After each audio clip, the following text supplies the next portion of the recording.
Coach Matt McMahon, LSU head basketball coach, is joining us. Coach, we appreciate your time as always. Hope you're doing well today.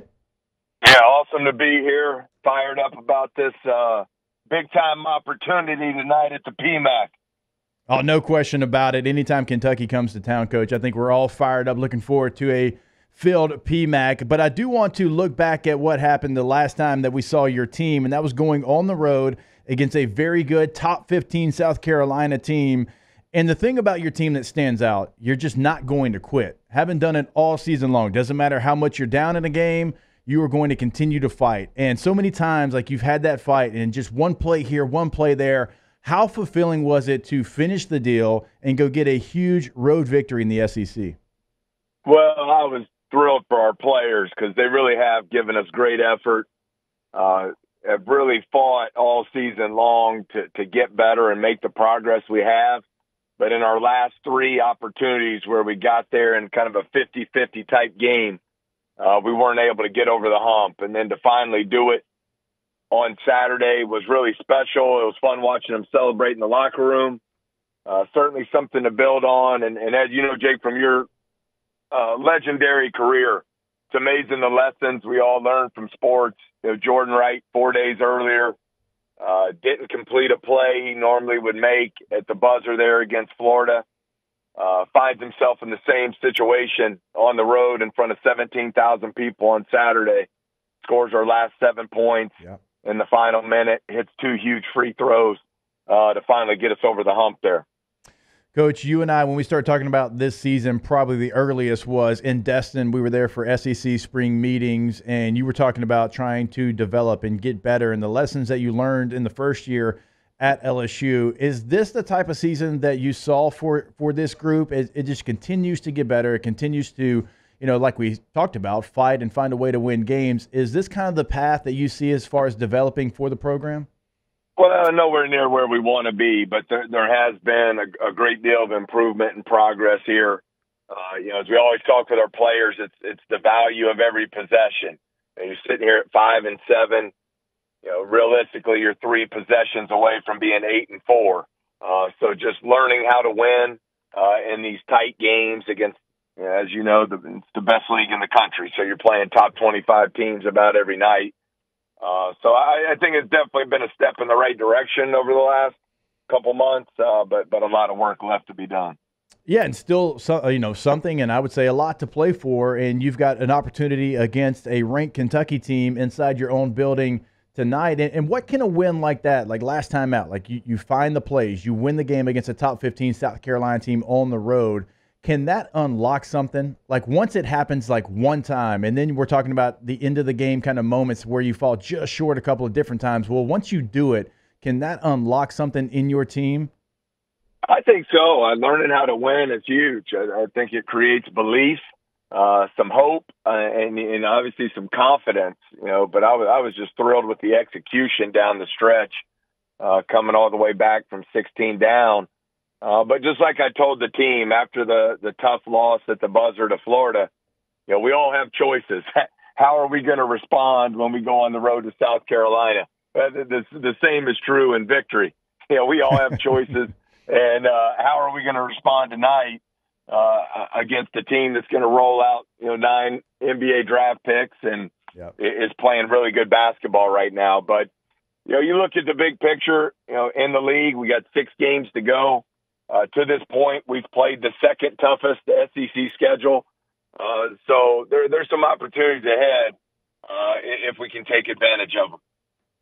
Well, the opportunity coming up tonight in the PMAC, and again, Kentucky coming to town. I have seen the PMAC when that team comes here. It can be at an absolute 11. Looking forward to that. But this is a team that comes in. They are 4th in points per game in the country. They average over 88 points per game. They share the basketball, 22nd in assists per game. So what's the thing when you're scouting Kentucky? I know offensively they are so good. They're a young basketball team. But when you go in, you start to scout Kentucky, what flashes to you? Well, I think you hit on some of them right there. They also lead the country in three-point percentage, shooting over 40% there. So, you immediately look at your defense. We got to be really good in transition tonight. They have unbelievable team speed at the guard position. So we've got to get our defense set. And then a big part of that offensively, we're going to have to score the ball and got to value the ball. We cannot turn it over tonight because they'll make you pay out in transition every single time. Coach, obviously you've had big games against big programs and big teams. I mean, non-conference and conference this year, and you just played a team that actually was ranked higher than this Kentucky team. But Kentucky, obviously, basketball lore, they bring a lot. Like, is there a conversation you have with your team about making sure, hey, we're at home, let's don't get too amped up, like let's settle into this game? Like, is that a conversation you have to have with your team? I think it's every game. Just want to come out and play with the toughness and togetherness that we had in the second half on Saturday. We do have some guys who've been in these big moments. Jordan Wright was the SEC Player of the Week last year after a win in Rupp Arena against Kentucky. So you're really counting on him and some of the Trey Hannibal, some of these other guys who have played in these moments to make sure we keep the focus where it needs to be so we can perform at a high level tonight, because winning is certainly going to require that from the Tigers. You're right about that, like Jordan Wright, having moments like that in other places, but you've had those moments. And so that's somebody that you can lean on, because you know how this happens, Coach. Like sometimes the player's voice can be the loudest voice, and to be able to have him, I mean, he's been crucial this year. I'm not telling you anything that you don't know, but he has been so big for your team this year on the court, but also it feels like off the court, like with his leadership. Well, I mean, that's the most important thing in the locker room is, player-led teams are always going to go a lot further than coach-led teams. So our leadership has been a little bit of a roller coaster at times this year, but I think there's been great improvement there. And I thought Jordan and Trey Hannibal on Saturday, down 16 minutes to go. I promise you it wasn't anything the coaches said. I think it was their leadership in the huddles and keeping the guys focused on just chipping away at it a possession at a time when we easily could have imploded in that moment in front of 17,000 people on the road. So, now you got to do it again, and that's the key. But Jordan, first 5 games SEC play, played at a first-team all-league level, struggled the next 5. Yeah. You look at his performance last week at Florida and at South Carolina, playing back where we need him to be so we can win these games going down the stretch.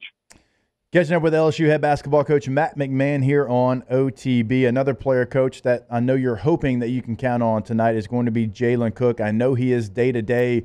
Is that going to be a situation where throughout the day you kind of monitor him and maybe kind of see where he's at? Yeah, I think so. With it being an 8 o'clock game, we won't do our shoot-around till 2:30, so we'll see how he does there and shoot-around and warm-ups, and hopefully he'll be able to go, but I think everyone will be locked in and ready regardless. But we'll see how he does at today's shoot-around before we can make final decisions there. Coach, when you have a player like that and you're deciding can he go or can he not go, and obviously he's heavily involved with the ball in his hands being the position that he plays, what's the game plan like? Look behind the curtain, kind of look at it. What's the game plan? Hey, we go in maybe with this game plan, and if he can play, we know what we can do because he's played all year long, once he became eligible. How do you kind of work that? Well, that's the challenge. I mean, it's not like we're talking about the 10th man. He's our leading scorer and, has one of the highest usage rates in the country as far as his involvement on the offensive side. So, I think you saw that some on Saturday where and this is the beauty of having versatile players. I thought Trey Hannibal was just a warrior at the point guard position, got his 12 rebounds. Really ran the team. But then you also saw Jordan Wright, who's normally our small forward, slide over and play some point guard in the game. And so I think just having, some different contingencies there if he's unable to go to make sure we're able to really lock in offensively and still be able to score the ball. All right, there he is, LSU head basketball coach Matt McMahon, good enough to join us. Coach, one last maybe word to the fans about showing up to the PMAC tonight? Yeah, these guys are laying it on the line for us. You just beat the number 11 team on the road in front of 17,000 people. We've got NBA draft picks galore coming in here representing this Kentucky team. And it's a great opportunity for us, for our program to keep building. And we'd love to see this PMAC packed out and it be one hell of an atmosphere tonight at 8 o'clock. Yeah, no question about it. Coach, you're the best. We appreciate your time as always, and good luck tonight. All right, Jake. Thanks so much. Appreciate you.